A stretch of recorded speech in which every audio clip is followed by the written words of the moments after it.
नमस्कार मंडळी, मी आज तुमच्यासोबत शेअर करणार आहे मी शाबूचे वडे कसे बनवलेले आहे। त्याची रेसिपी एकदम साधी सोपी सिंपल अशी आहे। ऑइल नाही, काही नाही, फक्त 2च चमचे ऑइल लागणार आहे आणि मी एअर फ्रायरमध्ये बनवलेले आहे।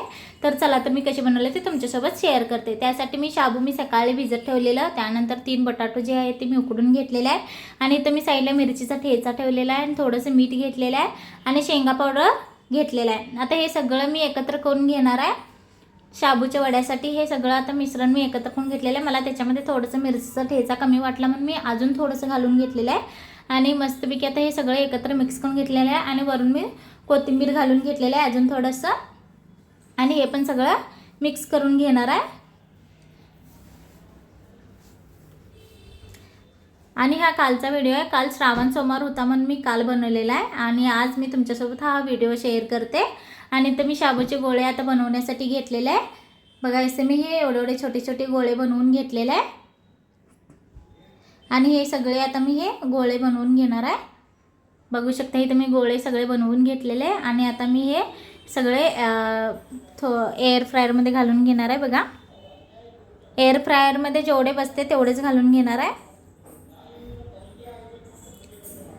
बघा असं मी हे एक एक एअर फ्रायरमध्ये घालून घेतलेलं आहे।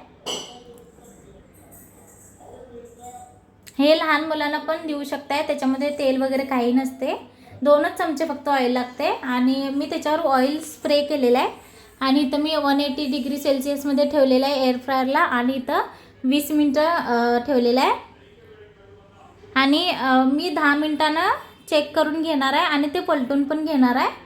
बघा 10 मिनटं झालेलं आहे आणि मी ते काढून घेतलेले आहे आणि त्या चमच्याने हे पलटून घेणार आहे आणि एकदम क्रिस्पी आणि छान बनतात। हॉटेलमध्ये जसं असते ना तसं शाबूचे वडे मस्तपैकी बनतात।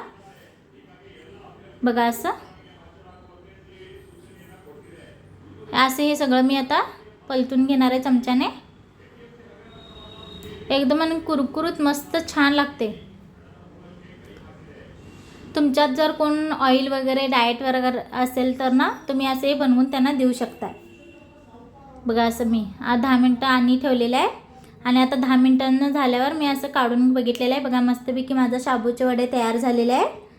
बघा असं माझा 1.5 वर्षाचा मुलगा आहे, तो पण आवडीने खाल्लेला आहे, त्याला पण खूप आवडलेला आहे। जर हा तुम्हाला व्हिडिओ आवडला असेल तर लाईक आणि सबस्क्राईब करायला विसरू नका। थँक्यू।